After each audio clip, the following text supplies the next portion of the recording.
Hello, friends! I'm holding a drill. My name's Aaron Ciotti. Everybody calls me Ciotti. Welcome to Friday Fart Bags! Friday Fart Bags! On the little intro there, that was an edit that I put up today. That's the analog RC drifting edit from the first of those sessions that I went to with the Fractal 65 build, like this, the cinematic analog Tiny Whoop build. Weirdest name ever, but that's really what it is. Hope you enjoyed it. Watch the edit for real, so that you can get the just delicious saxophone music. That well, I mean, it's not saxophone music; it's music with saxophone in it that goes along with it, and yeah, you'll dig it. If you don't, then fuck you. You know. Happy Cinco de Mayo! Happy belated May the 4th be with you. I am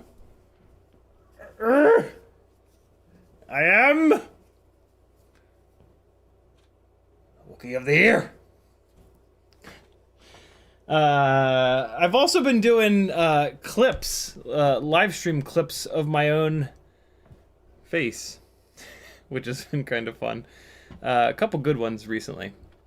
So yeah, check those out over in Best of CiottiFPV on the Discord, which is a perk for joining my Patreon.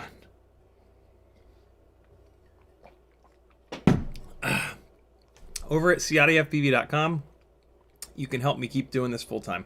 I rely on support from beautiful people like you, and by doing this completely crowdfunded, I can talk shit on whatever I want. Today I'm going to talk shit on the AOS Cine25 and how incredibly fragile it is. You know, someday we'll talk smack on something else.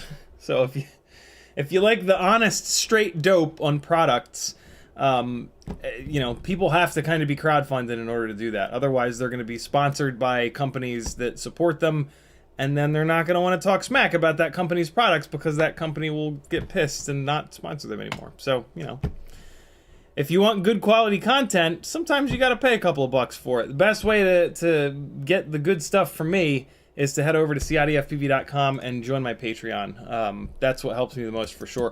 But there are a million different ways that you can support me over here on the website. There's Patreon, there's Etsy. Buy yourself something nice. It is Friday. Spend some of that money that you just worked all week on. Fiverr, you can work one-on-one with me. I'll help you fly better, tune better, or build better, or all three. Teespring, I got some fun t-shirts and whatnots. PayPal, if you want to do a super chat, but you don't want Google to take 30%.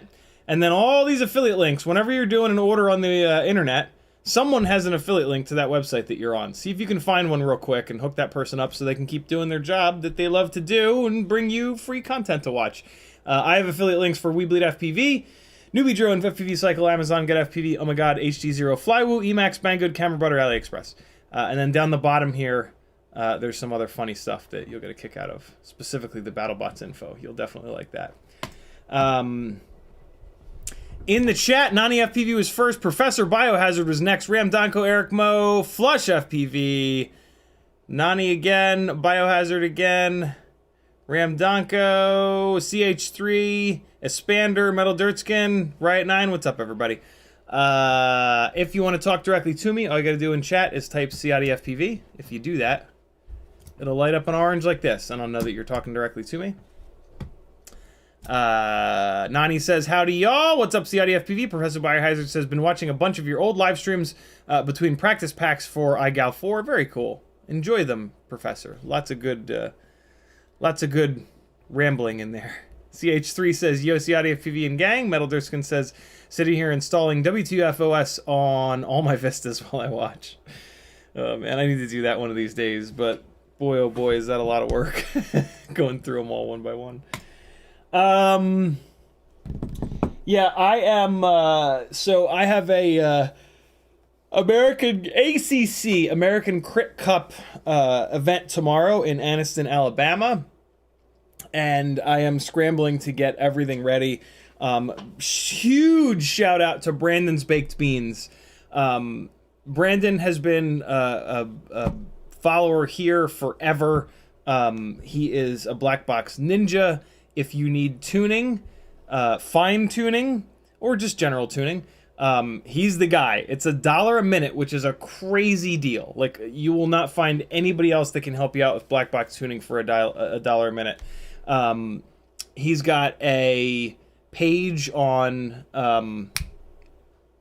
FPV Exchange, and then he's also over on my Discord under Brandon's Baked Beans. Yeah. He has been helping me get a couple of these things kind of fine-tuned in to get a little bit of extra efficiency out of them. And right now, actually, we're working on the Problem Child build, which is this Cinesplore. The FPVCycle Cinesplore was really designed to have ducts on it. And to keep the weight down, Bob went with a 3mm thick arm on this thing.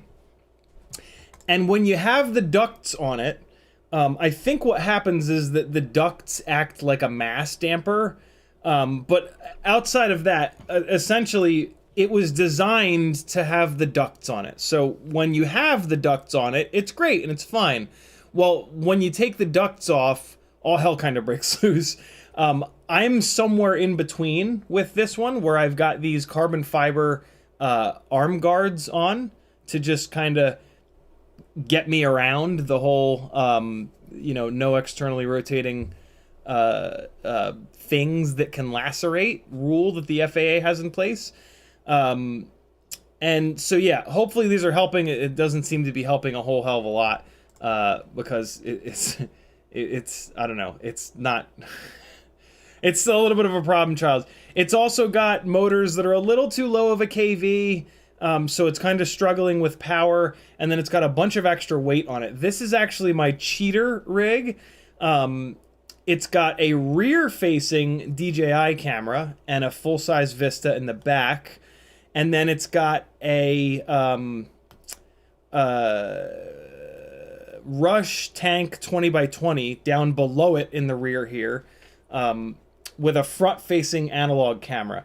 So I fly this rig in analog, and there's just this blind DJI rear camera shot where I try to swoop down over the peloton of riders, and basically I start off behind the group and I target the top three, and then I try to just fly right past them.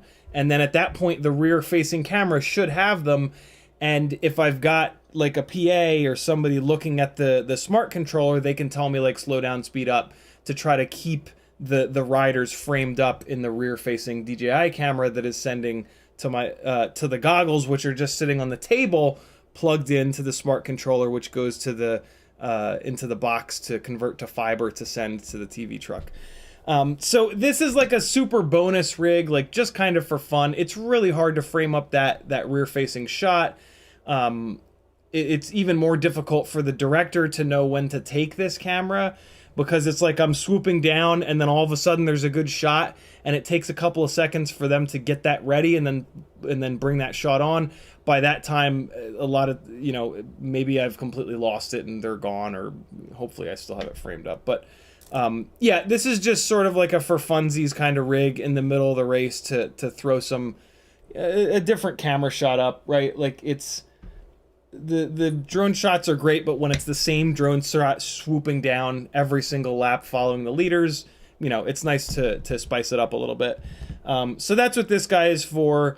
And yeah, the Cinesplore frame is not meant to not have ducts on it, so we're trying to do something a little bit funky with it, and go figure, it's not the easiest thing in the world. So yeah, we're playing around with it. It's at a point now where it flies completely fine, and the kind of flying that I do at these is very gentle, very, you know, stable. It's normies watching it, right? Like with anything cinematic, you got to remember that like it's geared towards normal people watching it. So flying hard and, you know, railing the rig around doesn't really make a lot of sense, because normal people don't want to see that. Normal people want to see cinematic, stabilized footage. So you end up flying very gentle at cinematic kind of sort of things typically, unless you get told to go ham, which is pretty rare. So yeah, it's actually probably okay the way that it is, especially considering that I'll probably only put like 1 or 2 batteries through it. And yeah, it'll be fine. But I would, it is flying. It's flying pretty bad right now. There is an incredible lack of yaw authority for some reason. I can't remember the last time I had a rig that struggled so bad on yaw. I guess that's because I've got a shitload of TPU in the back of this thing. I got this gray piece holding the camera. The camera is kind of heavy. And then there's like just, you know, crossfire holder, video antenna holder. So yeah, I think there's just a lot of weight that's away from the center of rotation. And there's also a bunch of stuff blocking. One of the things that seems to get yaw working well is when there's good airflow between the left and right sides of the propellers. And in this case, like there's a ton of stuff blocking the airflow left to right. There's the camera, there's the Vista, and the regular VTX, and then the stack. So that probably has something to do with it as well. I mean, I won't be yawing much with this rig, but it's just, yeah, it's just flying bad right now. So hopefully Brandon can work his magic. The biggest problem what we're having is getting the vibrations clean enough that that we can push the PIDs. The PIDs are pretty weak right now. Master multiplier is all the way down at 0.8. The D-gain damping slider is up at 1.1, and then the tracking slider is at 1.0. The pitch damping and tracking sliders are cranked up to 1.2 because it has a lot of weight spread on that school bus canopy style axis. So that's the pitch axis, right? Like when you have a bunch of weight spread like this, then on pitch it's going to have more weight to rotate. So you're going to need more PID gains on pitch to offset that. Also, this is a very squished X frame. Like, look at the gap between the front and rear propellers, and then look at the gap between the left and right propellers, right? It's the thickness of this. So it's got less mechanical torque on the pitch axis too, which also leads you to want more pitch tracking and damping. So yeah, it's a very weird rig, but it's you know, it's good enough to put up in the air. We're just trying to fine tune it an extra little bit. Brandon, I just literally, like, as the stream was starting, I shot him another quick log. Brandon says, let's actually, so this is an example of if you work with Brandon, the amazing sort of tech that you're going to get from him. I'm not going to show you guys his and I and my conversation, but his response to me sending him the log with a couple of quick notes was, I kind of want a third notch, but I'd be worried about CPU usage, and you might want to move to a 4K PID loop. So let me take a quick look. Let's see what gyro is in this thing. I think it's an MPU 6000, but in order to figure out what gyro you have, you come into your CLI and you just type status down the bottom. I know that's a weird one, but it's what you have to type. You type status, and then it's going to give you a block of text. In the middle of this block of text is going to be gyro MPU 6. I mean, in your case, it might not be the MPU 6000, but in this case, it is an MPU 6000. That's a gyro that will run at 8K. Let me take a quick look here. What I'm assuming that I'm currently at. Yeah, I'm currently at 8K. Let's take a look at the D-Shot. So we are at D-Shot 600. So D-Shot 600 is what you want to use with 8K. CPU usage is high, though. What the hell? Is this not an F7? Why is the CPU usage so high on an F7? That's weird. All right, so Brandon says, kind of want a third notch, but I'm worried about CPU usage. I'm going to move to 4K PID loop. If we can get it a little better, then we can turn up the damping. Compared to the earlier screenshot, it seems to be improved for noise. The flying like shit part can potentially be fixed with damping and tracking once this is going to not spike up as soon as we get on the damping. Maybe try 3 dynamic notches at 650 Q. So basically, the stock out of the box Q factor here in our dynamic notch is 500, and normally with RPM filtering, you've only got one dynamic notch at a Q factor of 500. The Q factor is how wide the dynamic notch filter is. So what Brandon's done already, a minute ago we were at 600 of a Q, 600 for Q. Ignore this. This is super weird. What Brandon did is he moved us from a single dynamic notch to 2 dynamic notches, and we went from a Q factor of 500 to 600. So we made the notches more narrow, which reduces their latency, but then we added a second notch. Typically why someone would do this is that you've got 2 different bands that you're trying to target in the black box traces and logs. And so now by going up to 3, I'm assuming that there's a third band in the waterfall that Brandon's trying to target.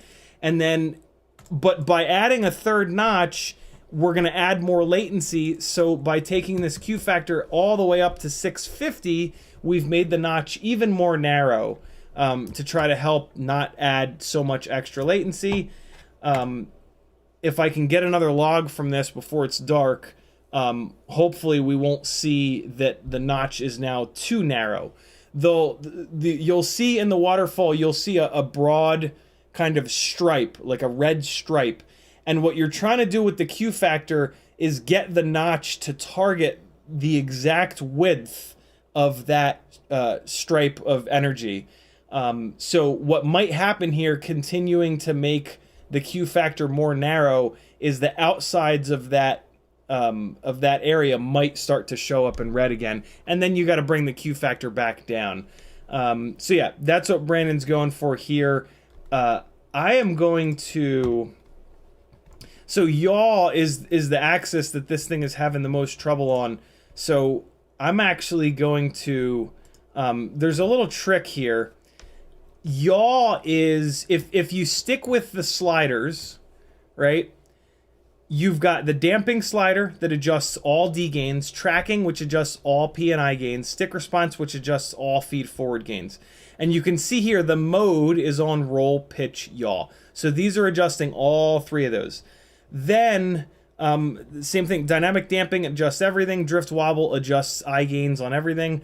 We do have a little bit of individual adjustability here with the pitch damping and the pitch tracking. Usually you'll want, on a freestyle rig, a little bit more pitch damping and tracking because we've got more weight spread on the pitch axis than the roll axis. And a lot of our frames are squished X versus true X. So we have the ability here with these two sliders to change the pitch ratio, the ratio of pitch to roll, but we have no adjustability of only yaw.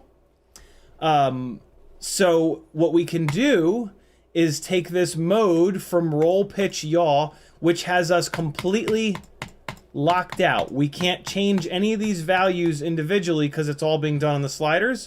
What we can do is change this to only roll pitch, and you can see that now allows us to change the yaw numbers individually.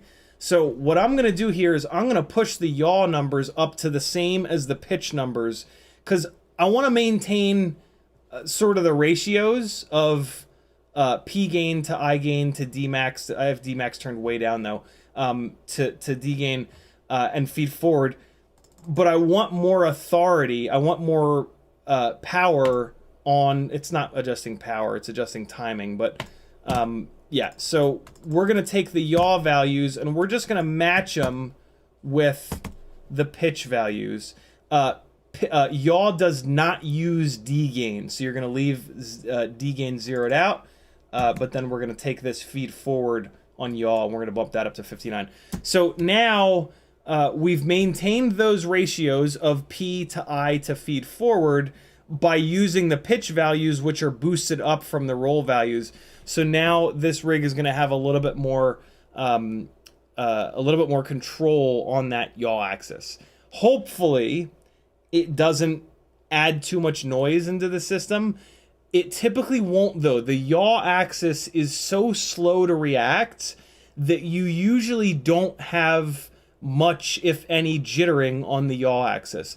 The jittering is typically coming from pitch and roll because they are directly controlled by the propellers speeding up and slowing down. Well, I shouldn't say that because that wording of it also applies to yaw. Pitch and roll are controlled by direct thrust. The propeller spins up and it pushes in either the roll or the pitch direction. The yaw is controlled by not necessarily the thrust, but the rotation. It's going to spin two of the motors that are rotating in the same direction harder, and it's going to break the two motors that are spinning in the opposite direction down slower, and that's what's going to cause it to rotate. And that action is much weaker and much slower. So yeah, typically on the yaw axis, you're not going to have many issues with like noise and vibrations and stuff like that. It's not impossible, but just more often than not, your problems will be on pitch and roll. So we can almost certainly put the yaw values at least up to the pitch values. To be honest, I could probably bump them up a bunch more, but since this rig is being problematic, I'm gonna be as chilled out on the PIDs as possible while we futz around with the filters themselves. So Joshua Bardwell put out a video today that him and I filmed yesterday. Talk about quick turnaround time. Let me see if it's up. It might be Patreon only for the time being. No, it's not. Look at that. So yeah, this is a little video that him and I did yesterday, filmed yesterday, just kind of walking you through the Tiny Whoop page on the Ultimate Shopping List on his website, FPV Know It All. Definitely watch that. It's 32 minutes, 35 minutes it looks like. We covered a lot of ground. We talked about like why are all of the individual parts and pieces in that list? Like, what's the thought behind them? What's the theory behind them? What was the testing that was done behind them? Those of you that hang out here a lot, it's probably not going to be anything new, but it's nice because it's all just crammed into one chunk, right? And it just kind of walks you through that whole page. So, yeah, if you need any more motivation to build an ultimate freestyle Tiny Whoop, that video will hopefully get you there. Jesus, it's been up for 2 hours and it already has 1,800 views. That's more views than my videos get ever. Let's be self-destructive and drop down into the comments. Ah, shit. I mean, this is a nice comment, but it's also kind of a dig comment. Such a great video to get Ciotti's knowledge, expertise in a consolidated video instead of sifting through hours and hours of live streams. I hope he does more of these. I wish I had time to do more edited content, Eric, but unfortunately I just don't. Master... I'm not going to read that name. That's a terrible online name. Perfect for iGal. Thank you, JB, for making a video like this. I have a lot of whoops since iGal 4 preseason. If your gear is outdated, needs updates, it really helps us. Very cool.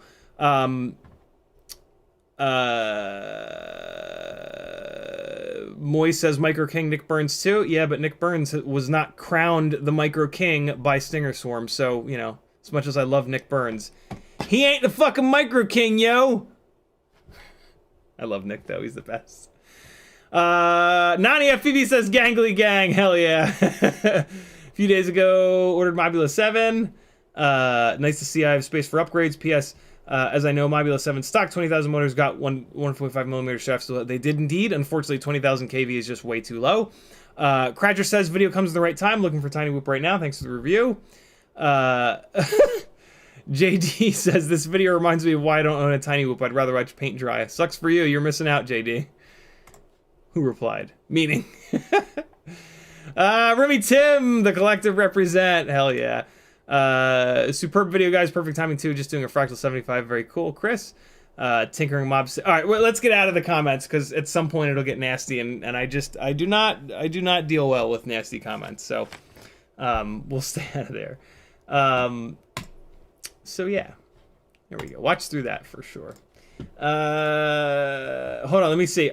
The reason that I got that, I kind of haphazardly put that drift edit up. What's the best? Is because for fuck's sake, Joshua wanted to put a card at the end of this to one of my videos, and all right, looks like he hasn't had a chance to do it yet, but.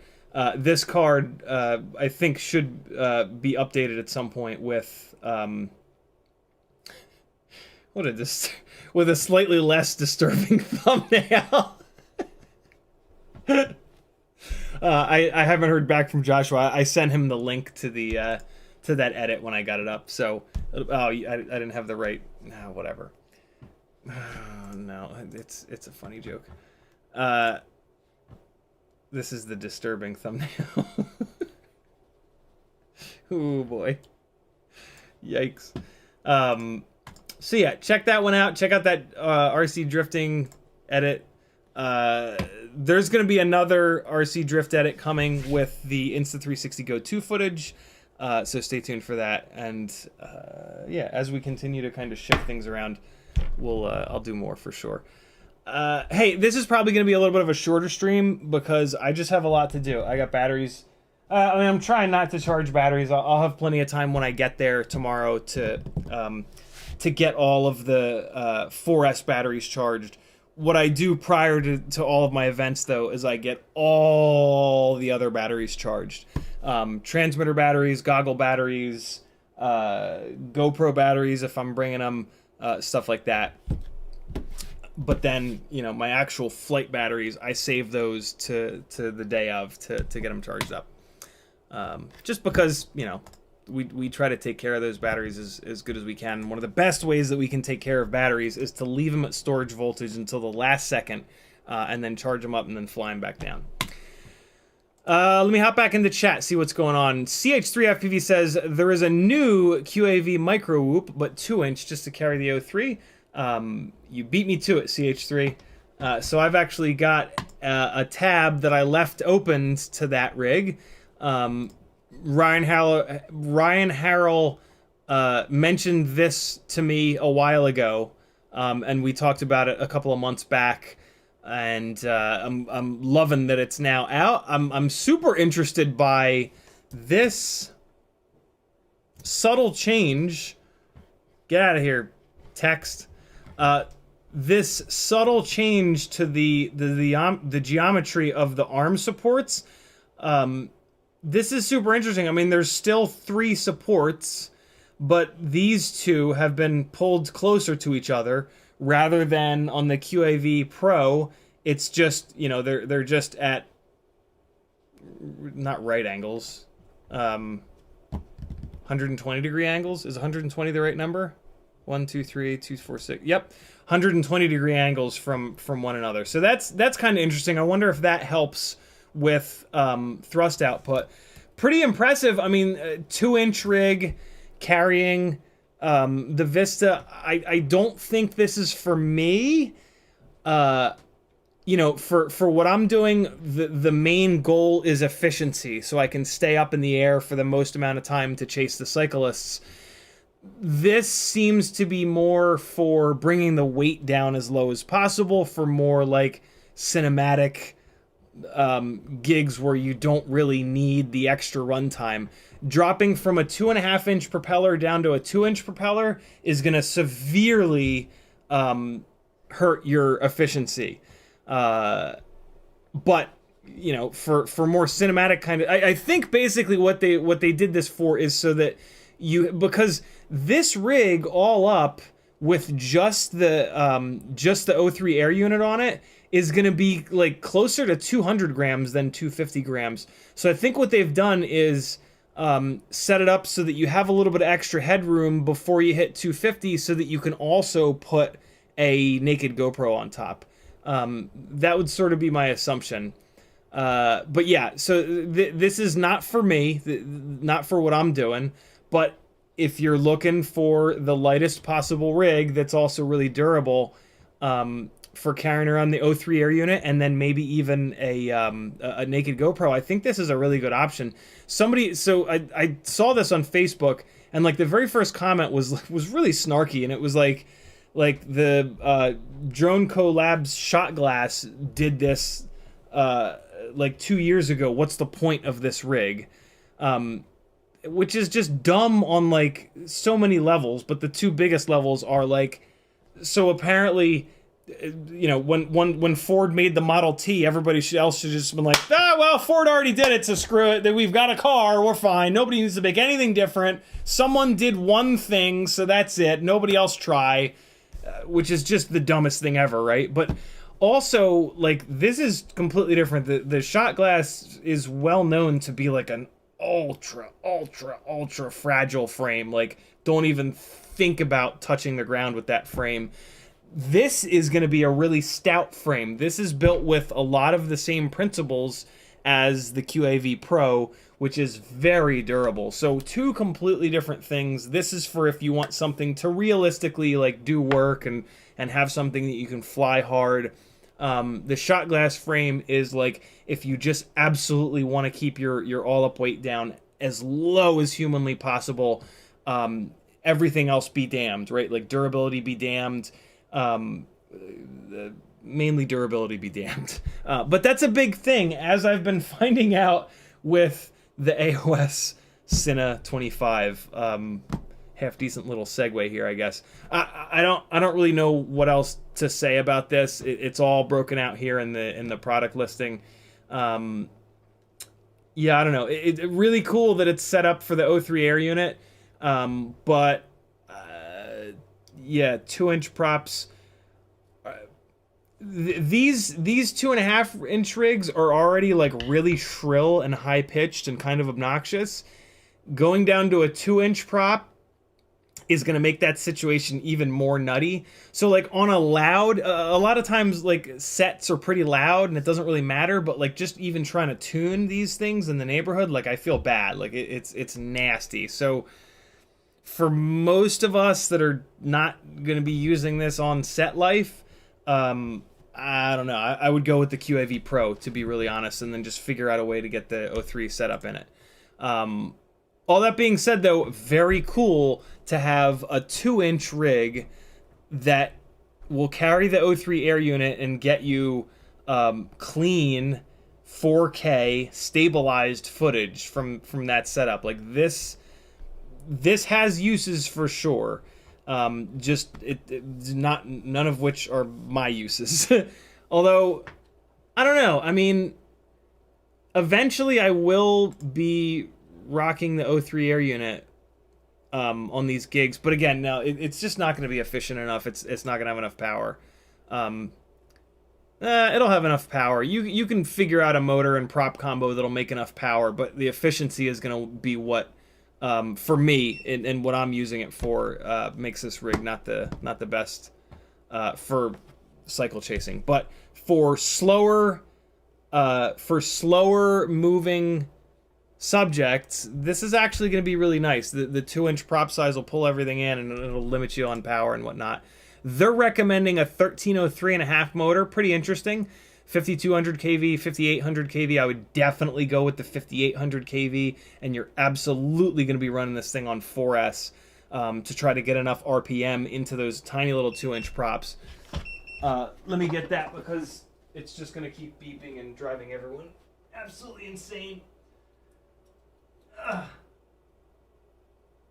right. Come on, XT30. Come on, plugs, you jerk. All right, cool. So I think that's actually the last of the of my rando batteries that needs to be charged. All right, so I can close this tab down here, and we can talk a little bit more about the AOS Cine25 held session. Deliver, confirm, and come on, Fiverr, you can do it. You can do it, Fiverr. There it is. So, all right, AOS Cine25. Very interesting build. Kind of a pain to build. The QAV-PRO is definitely much easier to put together and to fit everything fits fine in both builds, but the QAV is just much simpler. Less screws, less standoffs. It's kind of nice because it's basically just 2 pieces of carbon, top and bottom, and then 2 little camera mounts here, and that's it. You put your ESC, my preferred setup with it, you put your ESC on the top plate along with the motors, and then you just run a little bit of a longer cable from the ESC to the flight controller. You put your flight controller on the bottom plate along with your Vista and all your other stuff. So when you need to work on the thing, you take 1, 2, 3, 4, 5, 6, I think it's 10. I think there's 10 screws. You pull 10 screws out, the top and the bottom separate, you unplug the flight controller to ESC cable, and you're good to go. You lay them both flat on the desk, get your work done, slap them back together, away you go. The AOS Cine25 is much more complicated to work on. You've got a nice simple bottom plate, but there's nothing mounted to it. The bottom plate is just there to protect everything. The top plate is where everything happens, and it's a 3-piece kind of affair. There's a battery plate up on top here. And then there's the removable arms. I love that the arms are removable, but you'll never break them, really, because it's a Cinewoop, right? And then you've got the top, like, hoop plate, is what I'm calling it. Both of these hoop plates are 1.5 millimeter carbon, which is really, really, really thin. I really wish that Chris had made this in 2 millimeter thick carbon, but this frame is already 12 or 13 or 14 grams heavier than the QAV-PRO frame. So if these two plates had been made of 2 mil carbon, that would now become like 20 or 25 or even 30 grams heavier. And now you're going to really struggle to keep it below 250 grams. So I understand why Chris made these hoop plates out of 1.5 mil thick carbon, but unfortunately it's really, it's a mean word, but it's kind of crippled this build.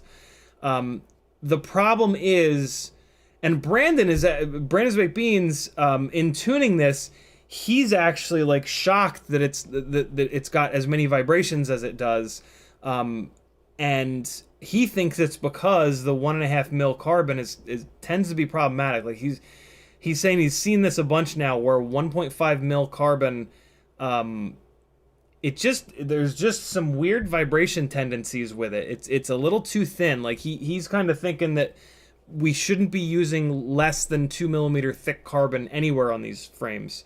There are some.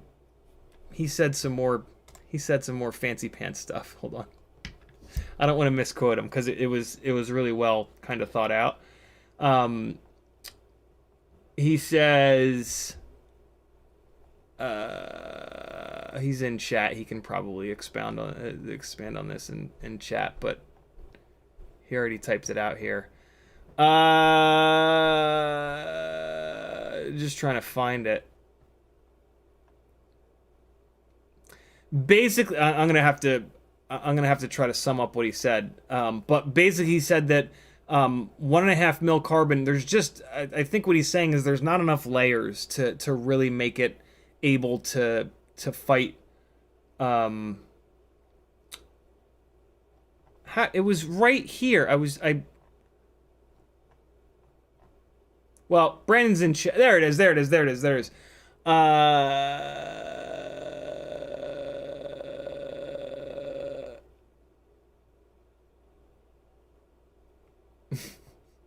thought it was here. No, I can't find it.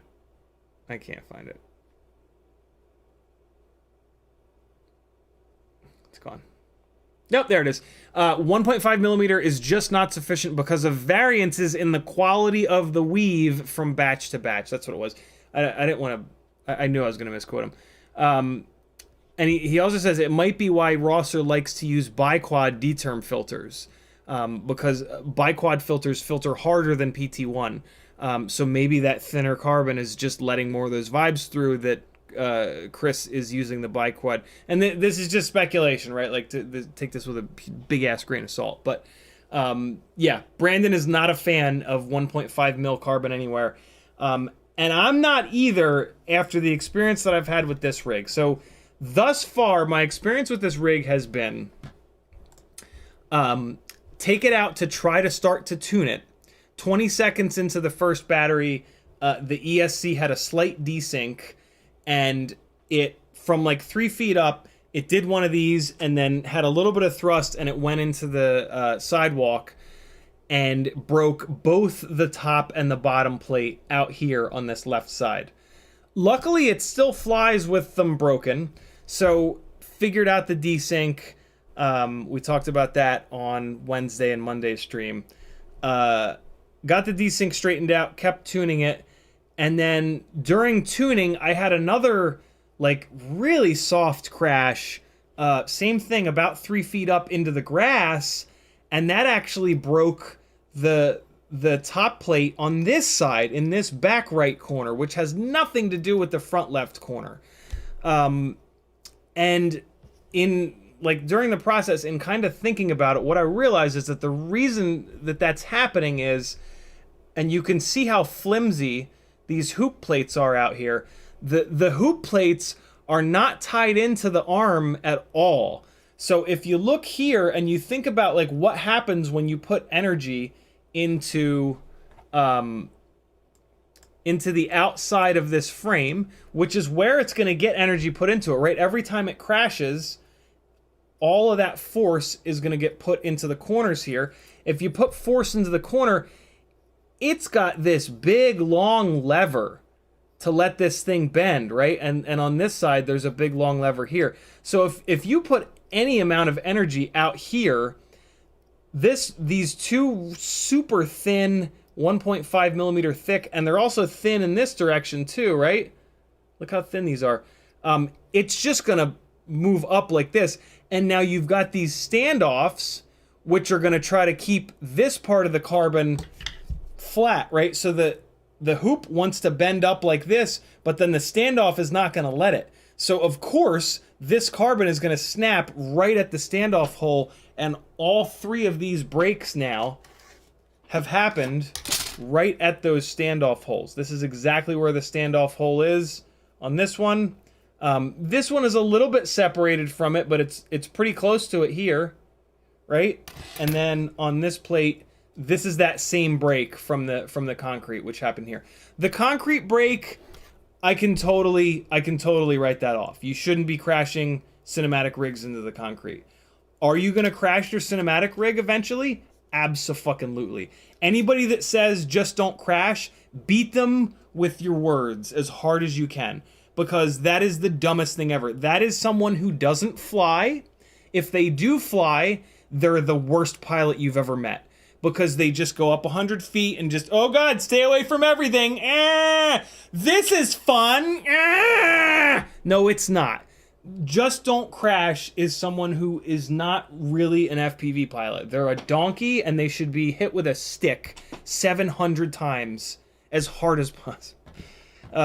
Yeah, it's just a stupid thing to say, and it's a stupid thing to think. And seriously, when you see someone saying that, just rag on them, because it's just the shittiest thing to say to anyone, and it makes new people feel like they should not be crashing, and that's the complete opposite.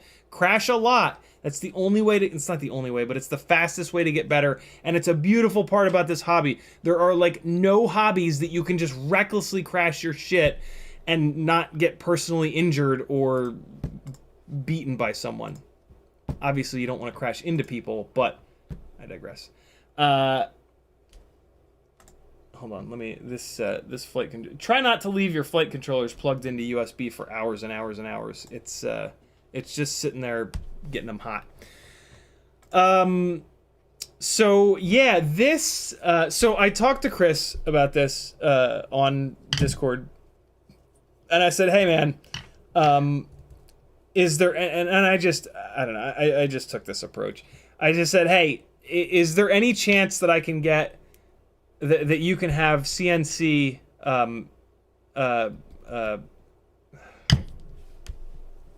what's the name of the company up in Canada? CNC Madness. I said, that's who cuts Chris's frames. I said, can you have CNC Madness cut the top and bottom plates in either 2 millimeters or even 2.5 millimeter carbon for the AOS Cine25? I've now broken the top and bottom plate on the very first crash from like 3 feet, and then the top plate broke on another crash into the grass. I mentioned it was into the concrete. 3 or 5 feet into the grass. On the rear, and then I said, you know, there's another guy in my chat that had the same experience. The very first crash, the frame broke on him, and he just went to a different frame. And Chris said yes. Chris said that he can have CNC Madness cut it in 2 mil or 2.5 mil. So if you are hell-bent on building this frame, thank you for the subscription, Paul Jaggers. Welcome to the madness. If you are hell-bent on building this frame, unequivocally, put in your order notes, please send me the top and bottom plates in 2.5 millimeter carbon. Fuck the 2 mil. If 1.5 is breaking this easily, 2 mil is not going to be nearly enough of an improvement. To be honest, I don't think 2.5 is going to be enough of an improvement either. just because of how long of a lever there is between the supports here and here, right? This is one support. This is where it attaches to something meaningful.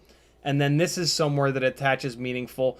But this is just too long of a run. I think even with 2.5 mil thick carbon, it's still going to break.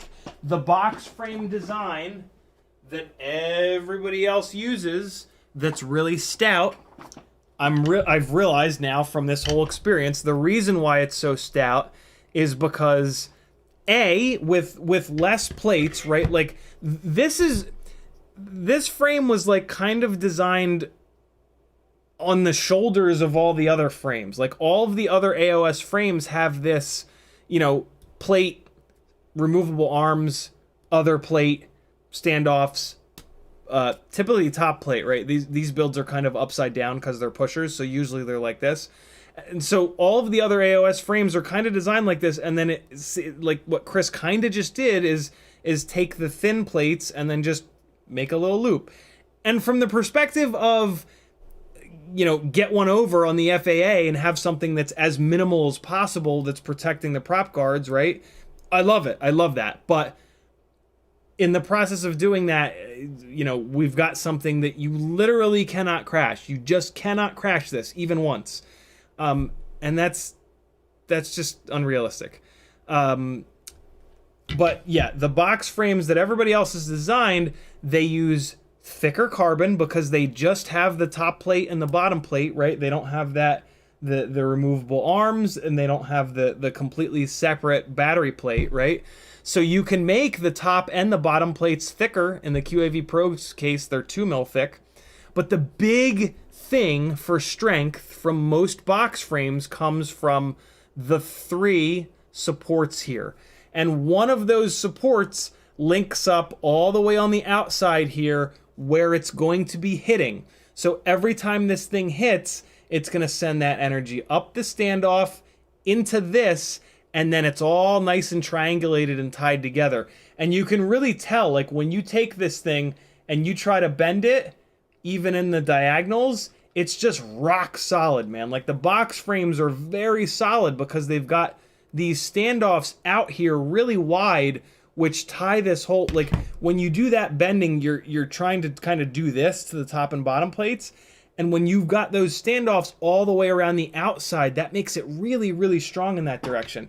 Whereas with this, without that extra tie-in, when you do that same thing and you just kind of pull on these, you guys can probably see it, like it just bends like crazy. Like look at that amount of deflection. Some of the deflection is because my thumbs are kind of flexing because I'm pulling on it, but like there is a significant amount of deflection with these, and when you crash, that gets even worse, and then the standoffs just make an angle out of that carbon and it just breaks like nothing. So yeah, if you're hellbent on the AOS Cine25, absolutely get the 2.5 millimeter plates, and hopefully they're definitely gonna be a little bit better. I don't think they're going to be enough better. I think you should go with the QAV-PRO frame if you want something like this, because this design is just, like, from an engineering standpoint, far superior than that. This frame is also lighter. This is, like, significantly lighter than that frame, and there doesn't really seem to be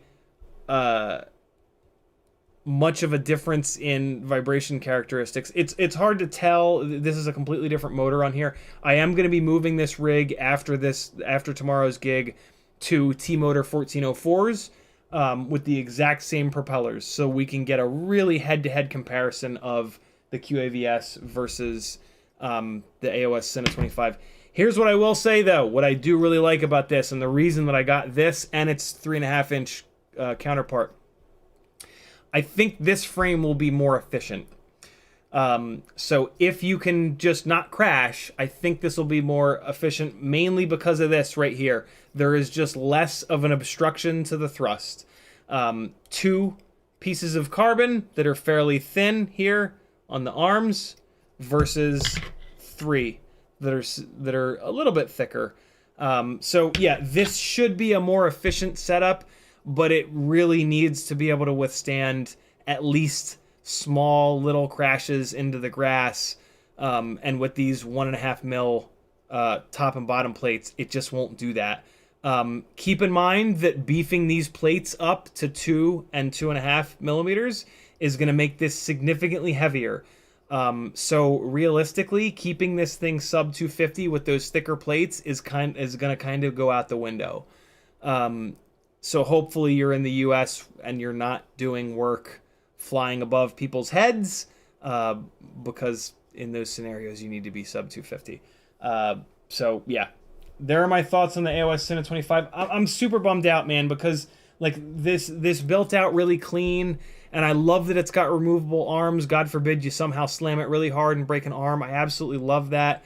You know, the QAV-PRO, if you hit this thing hard enough to crack the carbon, it's a pain in the ass, because you've got an ESC on one plate, you've got flight controller and Vista on the other plate. So like no matter what, fixing this frame is going to be way more of a pain, like regardless of which plate you break, top or bottom. On this guy, if you slam it hard on this bottom plate and you have to replace this bottom plate, it's no big deal. There's nothing mounted to it, so it's just like 18 screws or something like that, and then you pop this bottom plate off and you slap a new one on and you're good to go. But with the design the way that it is, I think you're going to break both plates more often than not. And once you break this top plate, you have to pull the entire stack out of it. I must have spent an hour and a half last night completely disassembling this thing to be able to switch both of these hoop plates out, which was just incredibly frustrating. So yeah, hopefully it's a lot better with the thicker plates, but sub 250 goes completely out the window at that point. And personally, I can't have that. So after I put the QAV onto T-Motor 1404s with the same tri-bladed propellers, I'm going to do a little bit of testing to see if there's a drastic difference in efficiency. And if there isn't, this is going to get torn down, and I'm going to put these internals into something else. Probably a Bumblebee, an iFlight Bumblebee frame, which is basically a box frame just like the QAV-PRO, but 3-inch. And I'm kind of excited about that, so we'll see. But I do want to just kind of confirm that there's not a massive difference in efficiency. I tried to do that already yesterday, but the problem is this rig is on 1504s with 5-bladed propellers to get so that it has enough power. These motors are only 3900 kV, and that's really not enough kV for any of the tri-blades. So this is on drastically less efficient propellers, 5 blades versus 3 blades here with 1404 4600 kV motors. But in the testing that I did, this thing would fly for 6 minutes, and I did it somewhat scientifically. I have pitch, the pitch measurement in my DJI OSD. So I flew the same path over and over and over again at the same pitch every single run. So always 30 degrees of pitch. And in order to, when you match up the pitch on every run, you're also using the same amount of throttle. It actually makes more sense to look at your pitch than your throttle value, which is great because DJI doesn't show throttle value without WTFOS, which I haven't done yet. So yeah, if you run 30 degrees pitch for the entire battery, that's going to actually give you a really solid, and then do it on another rig, that's going to give you a really solid comparison. And in doing so, this thing was flying for 6 minutes, and this thing was flying for 5 minutes. That's a big deal, but I'll bet you any amount of money that the majority of that is the bigger 1504 motor and mainly the 5-bladed propeller. A 5-bladed propeller is always going to be significantly less efficient than a tri-bladed propeller. So yeah, that's kind of where I'm at. I mean, realistically, this thing, even if it gets 30 more seconds, I'll still tear it down, because I just can't have a rig that breaks every single time it hits the ground. You know, like, crashes happen whether you like it or not. I don't care how good of a pilot you are. eventually you're going to hit the ground. And a frame that breaks thus far every time I hit the ground, even in the grass, like, that doesn't work for me. So yeah, I'll take a little bit of an efficiency hit to have something that's super solid. And this thing has taken some significant hits already.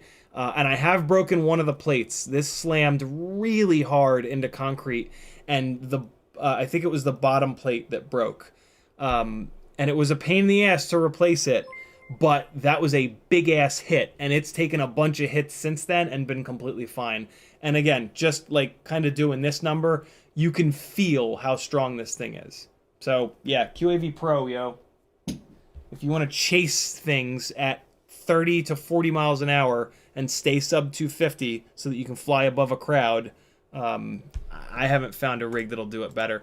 I'm curious about all of these pusher rigs with the plastic ducts, but I don't know. Those plastic ducts end up having a little bit of height. The whole point of me doing these box frames is that when I fly these events, one of the hardest things to deal with is crosswinds. And when I look at this thing cross-sectionally, you know, it just disappears. Like it's like a regular non-guarded rig in that direction. So I think these are the best bet for that. I could be wrong, but I think they are. Espander says those guards look fragile AF. They are indeed. Remy Tim says, damn it, no, you can't stream yet. I'm still watching your video with Bardwell, and you need to wait for me to finish. It's a great coverage of your knowledge, though. Thank you, dude. Should be done by now. CMYK says, what's up, Gangly Gang and CiottiFPV? What's up, homie?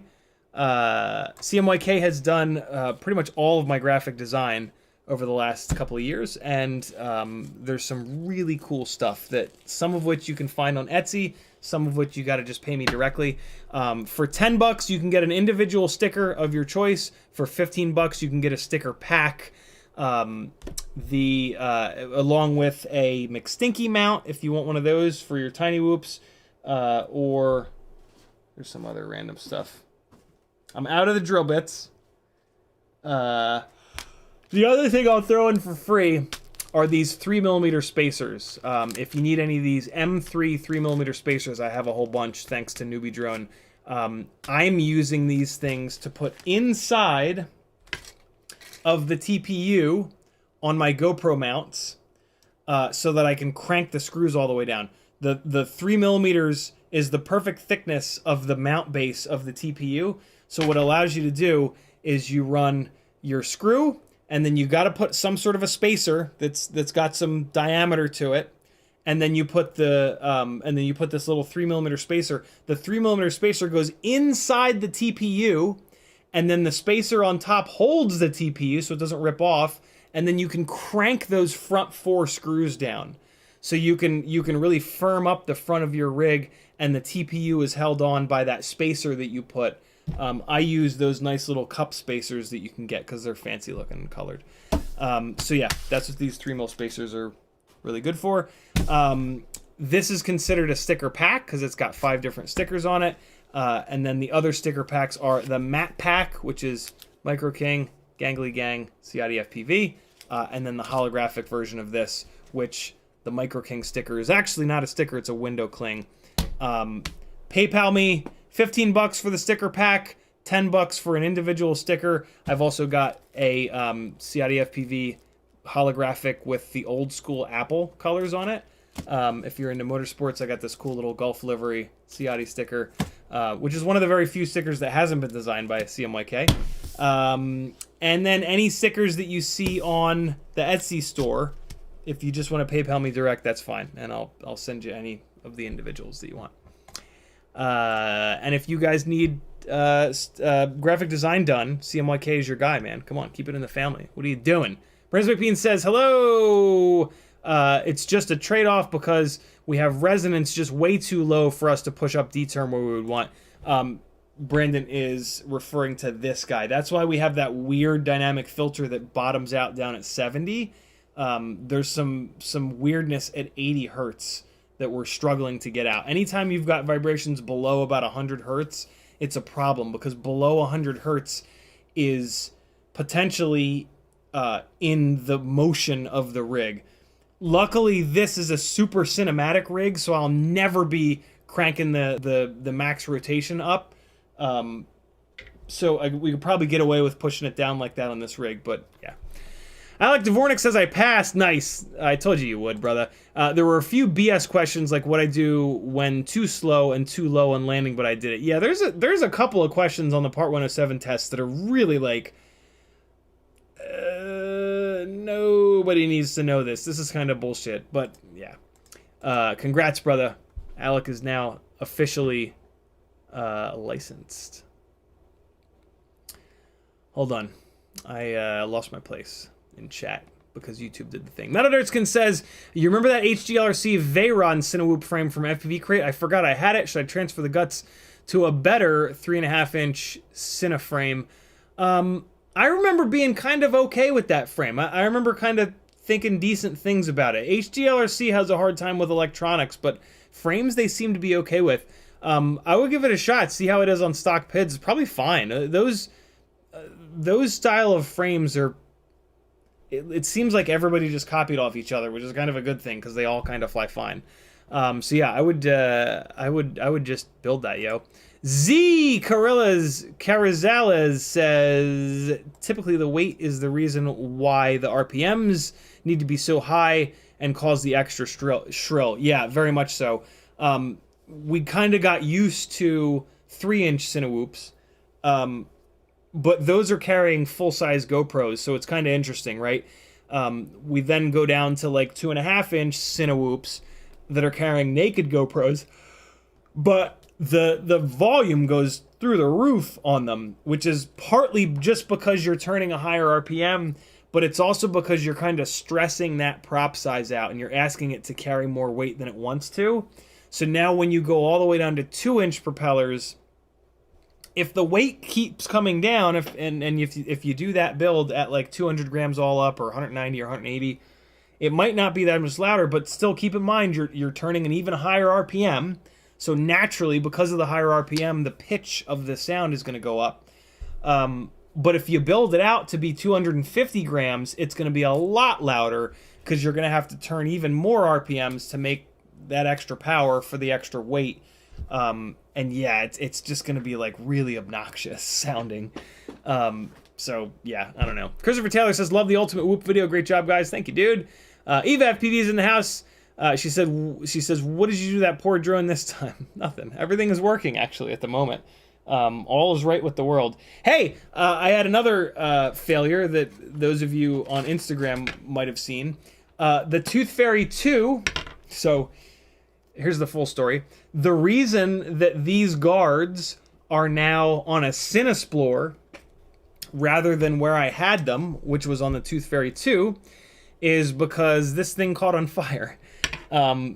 These guards from FPVCycle come with M2x10 hardware, and for in here for the motor mounting. So you've got to run your regular arm and then this little dog bone. It's not a dog bone at all. This little 90-degree angle arm, and then it screws up into the motor. On the ToothFairy 2, the regular arms are 4 millimeters thick, and then this little 90-degree angle guy, I think, is also 4 millimeters thick. So then you've got, so it comes with M2x10, and then so you've got 2 millimeters. Nope, these little 90-degree guys are 3 millimeters thick. So you've got 4 mil, 3 mil, 7. And then you've got an M2x10 screw. So now you've got 3 millimeters of exposed screw going into the motor. Well, that works with most motors, but unfortunately these Axis 2004s have the wires right on top of the screw holes.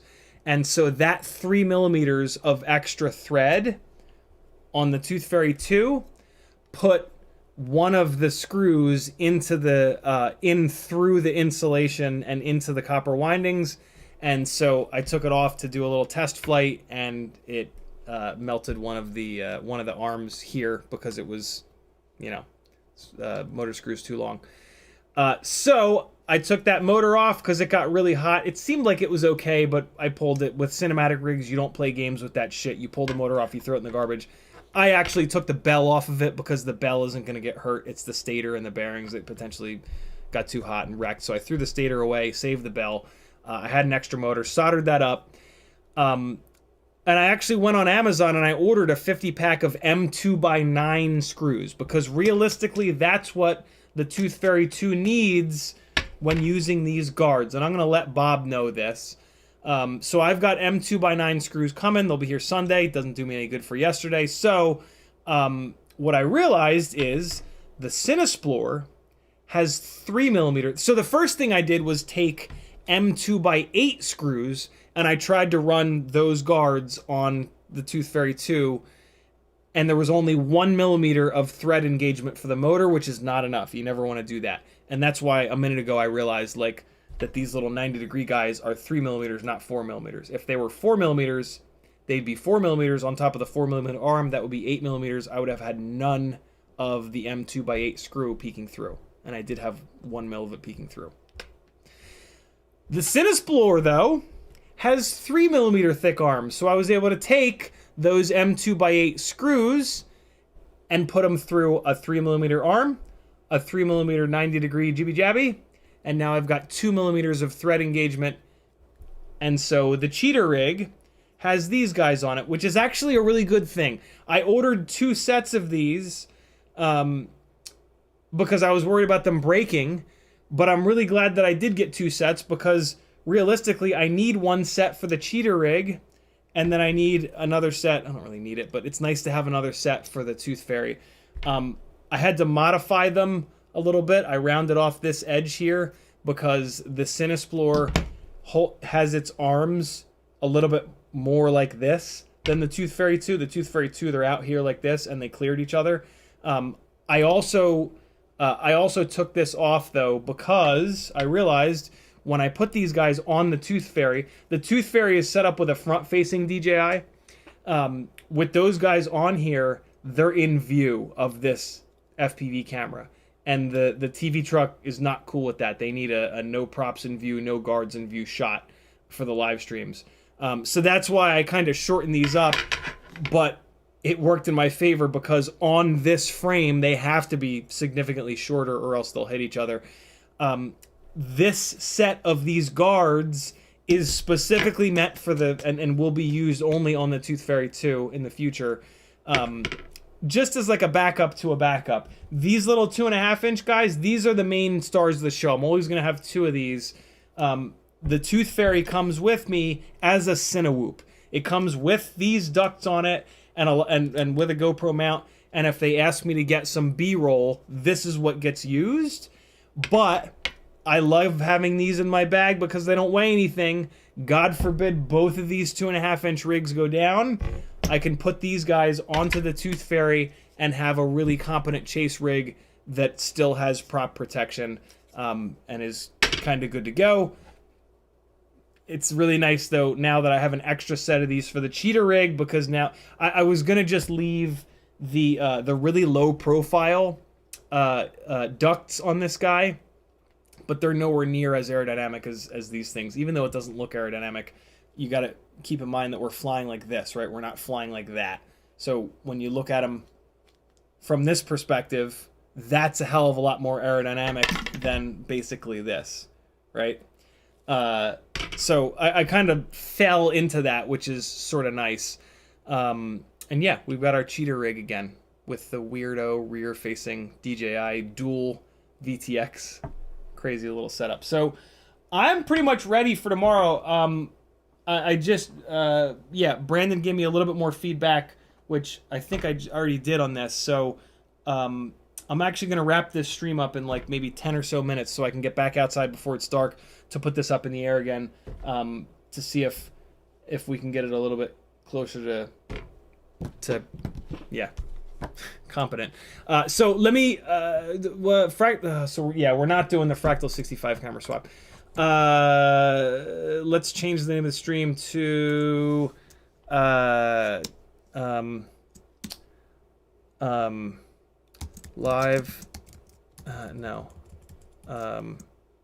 Sub250 chase rig talk. Cool, that works. Sorry, if you came to see me switch the cameras, I apologize. We'll do it on Sunday or Monday, I promise.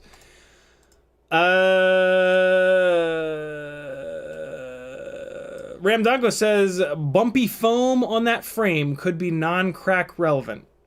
Bumpy foam on that frame could be non-crack relevant. I don't know what that means, Ram. I will say this. If you were to run the TPU guards on this AOS Cine25, it would probably be a little bit stronger. But I'm not going to be running them. And I think if you're buying a frame like this, you're not going to be running them either. If you want a frame that's going to have full prop guard protection, in my opinion, it should be a proper Cinewoop with proper plastic molded ducts, which are going to be a lot more aerodynamic and a lot more efficient than the ducts for these AOS Cinas are. They're not an afterthought, but they're not aerodynamic at all. They're just straight up and down. They're these little number 3 looking guys, and it's really clever the way that they snap in, which I really like. But it just makes a straight up and down wall, right? There's no angle at all to them, and so yeah, they're not going to be as efficient. This frame, you buy it to run it like this. That's the point of box frames, is to run them like that. They give you the little duct things just as like an extra little bonus. The QAV-PRO comes with them, and they're these adorable little foam guys, and same kind of deal. They just snap on the outside of the ducts. And there you go. You've got a way of, mainly what these are doing is slowing the rig down. With these in place, it's going to just travel a lot slower. But again, if you're going to do that, I think you should do it with a proper Cinewoop to get all those benefits. But if you need to just have one rig that does it all, hey, QAV-PRO with those little foamies is kind of cool. Another one of these razor mice is dying. I'm going to return it again. I don't care. Z says, why don't you use an AIO for your build? AIOs are a nightmare. If anything fails on them, the whole AIO has to be replaced. Like, you can't just swap the ESC out. You can't just swap the flight controller out. So every time anything fails, which it will, you're out another $100 and something. So just financially, they're insane. The other big problem that AIOs have is you've got your really sensitive, you've got your gyro, which is really sensitive to electrical noise, on the same ground plane as your really dirty, noisy ESC and FETs and battery lead and all that stuff. So AIOs, they really struggle with electrical noise. And you end up having to run bigger capacitors than you really should, and all kinds of other things. The third big thing is that with an AIO, so with your gyro, right, we go through all these, we jump through all these hoops to try to isolate the flight controller where the gyro lives from vibrations, right? So we mount the stack real solid, and then we put nice rubber gummies on there. We make sure nothing's touching it so that the rig can vibrate, but then the flight controller is going to stay vibration free because it's got those rubber grommets. Well, one of the reasons why that works so well is that there's nothing influencing that flight controller. There's nothing holding it in place. You've got a couple of like really thin 30 gauge wires coming off of it, but that's it. Well, with an AIO, you've now got a set of battery leads, and you've got 12 thicker motor wires. And those are all jacked into that AIO, trying to hold it in place, trying to prevent it from vibrating in its rubber grommets. So with AIOs, you get a lot more vibrations from the frame being transmitted up into the gyro, because you've got so many things just trying to hold it in place and prevent the soft mounting from doing its job. So yeah, AIOs are way more expensive. They fly worse. They're much more of a nightmare to tune. I can keep going. There's all kinds of other problems with AIOs, but those three things alone should like really try to keep you away from AIOs forever. It's just not a good, it's not a good fit. It doesn't make sense for the way that these frames are shaped or built or what we're trying to do with quads. Off-axis says that was my first few flights doing long range. Now I fly closer to the ground, but that's a different drone. Flying, unless you're flying long range, don't crash. Yeah, I guess you could make an argument for long range just never crash, but it's not true because you're going to be tuning stuff, and during tuning you have to really throw the rig around, and you're just gonna crash. So yeah. Super62 says, hey, Ciotty, late to the party, but thanks for the Bard World. You're certainly welcome, my friend. Grant R tagged me but didn't say anything. YouTube just did the thing. Oh, here we go. Grant R tags me and says, will you be using the walk snail goggles or module? I still can't decide on a digital system, being I really only fly micros, leaning towards HD0. I will be using the goggles. The whole hang a module off the front of your goggles thing seems like an okay idea in practice, and then you get it all set up and you put it on your head, and it's the least comfortable thing ever because all of this extra weight on the front tries to just pull these goggles right off your face. So they push really hard here and on the bridge of your nose, and then you get a whole bunch of light leak up top. So then you go, okay, well, I'll just crank the shit out of the strap, right? Well, now your whole face hurts. So the module on the front of the goggles thing is really no good. It's not what you want. You want a proper set of goggles. If you're only gonna fly tiny whoops, I mean, it kind of depends. If you're gonna do racing kind of stuff, HD0 is the way to go for sure.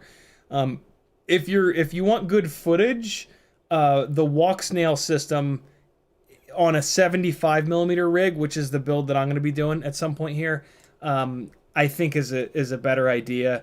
The walk snail goggles are much more available, and you're going to get footage that looks incredible with no nonsense, right? It's got onboard DVR. So yeah, it's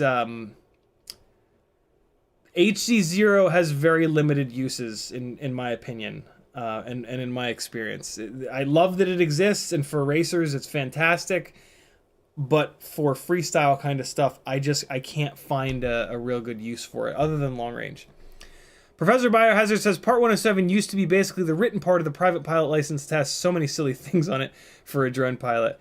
Yeah, it's true. One of the test things that I studied for mine, they said, like, believe it or not, your Part 107 test is scarily similar to like a regular pilot's license test. I thought that was kind of interesting. So anybody that's interested in flying for real, yeah, if you were able to pass your Part 107, you're probably 80% of the way there. Kevin Sumner says, are you bringing the K truck to Rampage? I am indeed. I'm going to drive it around so that people can chase it with their tiny whoops. Ramdongo says, grams are so difficult at the small scale, so I build plug and play heavy equals 24 grams, 65x, 27 grams, 75x, both ant cams equals what I've got. Yeah, it's hard to find those extra grams when it's with super lightweight rigs, but it's worth it. It's worth the hunt. June Loco says, I recommend getting a fat strap. Yeah, I'm actually not a fan of the fat straps. They're so thick in the rear that like it gets all sweaty on the back of my head. And then they just end up they connect down, they drop down to where they meet the goggles anyway, right? So like they don't, like, if it was thicker here, it would do a better job keeping the goggles from, but the fact that it gets thin like this, it loses any like mechanical torque advantage basically.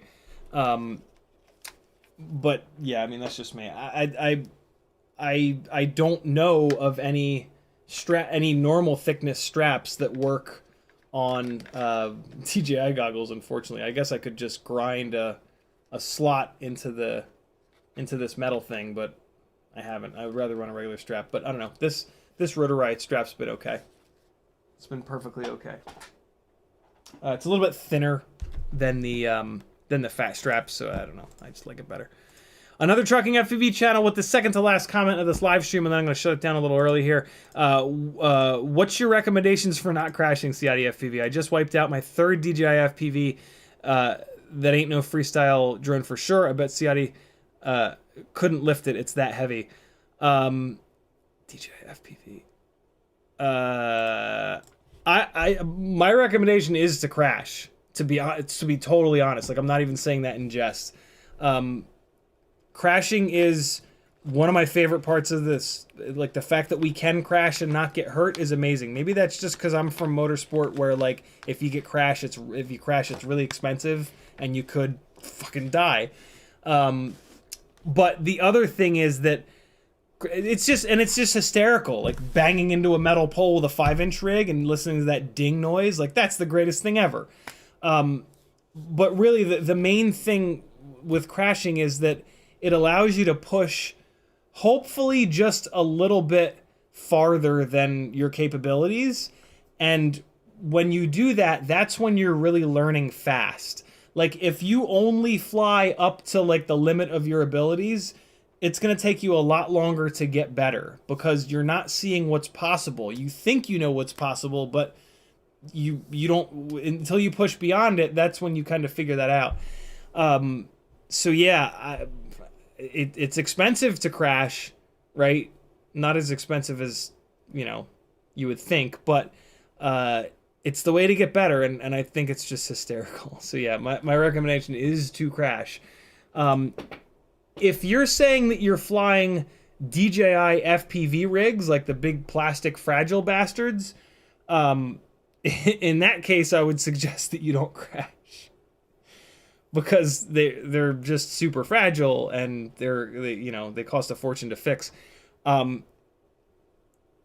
would recommend you build a proper FPV rig, to be honest, because they're stout and you can crash them all day every day and they'll survive. So yeah, flying the DJI FPV rig, I don't know. I don't know what the recommendation would be.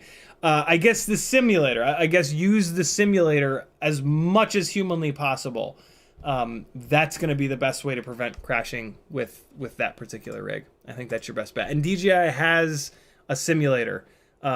So in theory, that's dialed in as close as possible to their specific rig. Ramdago says, I've got the basics now equals goggles cost so much. I can't wait. CiottiFPV and all. Yeah, the cost of goggles is brutal. I ran a set of box goggles for my first year and a half in the hobby, $60 box goggles. So yeah, I feel you, man.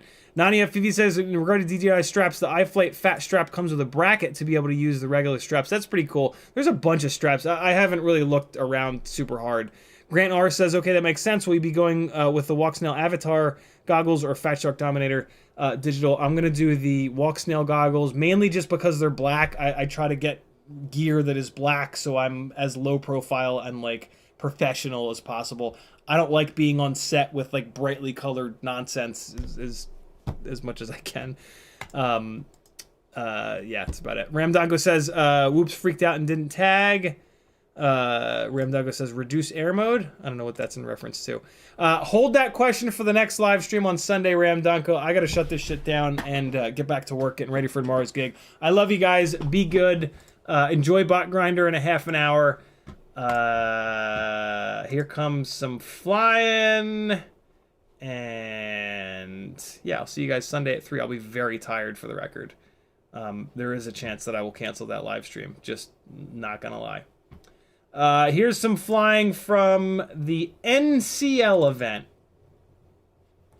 in Miami Beach. Love you guys. Be good. Have an excellent Friday night.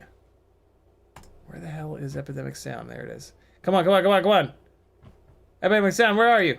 Here we go. Dreamy and laid back. No. Here we go. Love you guys. Be good. Bye!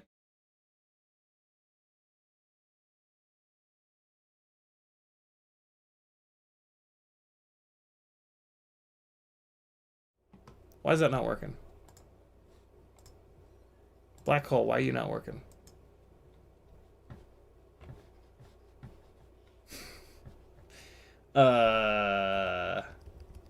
Volume's turned up. Let's try that again. Bye!